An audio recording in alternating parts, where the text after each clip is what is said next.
विकास दुबे के भाई दीपक दुबे के खिलाफ मुकदमा दर्ज। शस्त्र अधिनियम आर्म्स एक्ट के तहत गंभीर धाराओं में यह केस दर्ज किया गया। दीपक के नाम पर सेमी ऑटोमेटिक राइफल का लाइसेंस। दीपक दुबे की राइफल को विकास दुबे करता था इस्तेमाल।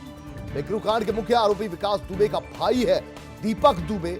आर्म्स एक्ट के तहत मुकदमा दर्ज किया गया है। विकास दुबे के भाई, मृतक विकास दुबे के भाई को, दीपक दुबे को आर्म्स एक्ट के तहत गलत तरीके से लाइसेंस और असला इशू कराने के जुर्म में, और इसका असला ही विकास दुबे इस्तेमाल किया करता था।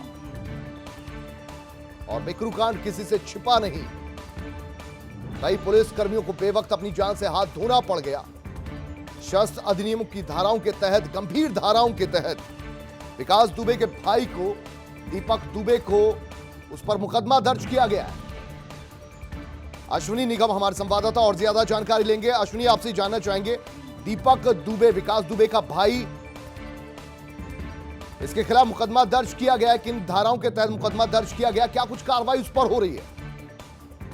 देखिए, सबसे बड़ी बात है कि दीपक दुबे को लखनऊ पुलिस ने अरेस्ट किया था, जिसके बाद से अभी तक उसे कानपुर नहीं लाया गया है। लेकिन जो विकास दुबे ने जिस रात पुलिस वालों की हत्या करी गई थी, उस मामले में लेकर के जो है वो जो असलाहा यूज कर रहा था वो दीपक दुबे के नाम था, जिसके चलते हुए पुलिस से इसकी जांच भी कर रही थी। और साथ ही आज कल देर रात चौबेपुर थाना क्षेत्र में दीपक दुबे के नाम जो है मुकदमा दर्ज किया गया आर्म्स एक्ट के तहत। साथ ही साथ उसमें जो है फर्जी दस्तावेज भी लगे हुए थे, जो कि लाइसेंस इशू किया गया था। और इसके अलावा वो असलाहा न दीपक दुबे यूज न करके वो विकास दुबे यूज करता था, जिसके मामले में लेकर के कड़ी कार्रवाई उसके धाराओं के तहत जो है मुकदमा दर्ज हुआ है और इस मामले में अब जांच की जा रही है। अच्छा अश्विनी, ये भी बताइए कि दीपक दुबे विकास दुबे का भाई, क्या विकास दुबे के अपराध के साम्राज्य में सीधा वो जुड़ा हुआ था या बाहर से मदद करता था?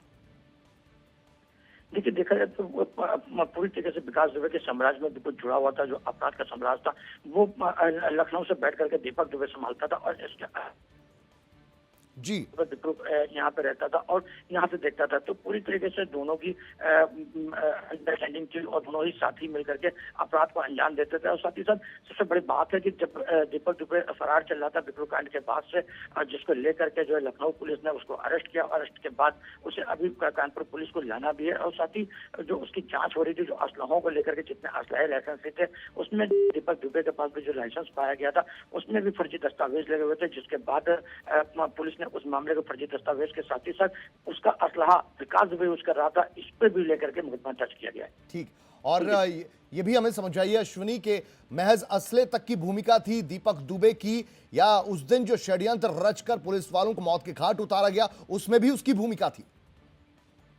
देखिए, ये तो अभी भी जांच चल रही है, लेकिन सबसे बड़ी बात है कि उस दिन शायद जो है पुलिस की जांच में अभी तक पाया गया कि दीपक दुबे वहां पे नहीं मौजूद था, लेकिन उसके असलहा से जो है पुलिस वालों पे गोलियां बरसाई गई थी। इसको लेकर के भी मुकदमा दर्ज हुआ और इस बारे में भी अभी गहन जांच चल रही है कि आखिरकार दीपक दुबे उस दिन कौन था, क्योंकि पुलिस अभी लखनऊ पुलिस की हिरासत में है और इसके बारे में जब लखनऊ पुलिस लाएगी तो उसके पूछताछ करी जाएगी। उसके बाद जो भी निकल के आएगा उस तहत भी कार्रवाई करी जाएगी। बहुत शुक्रिया अश्विनी निगम इस पूरी जानकारी के लिए आपका।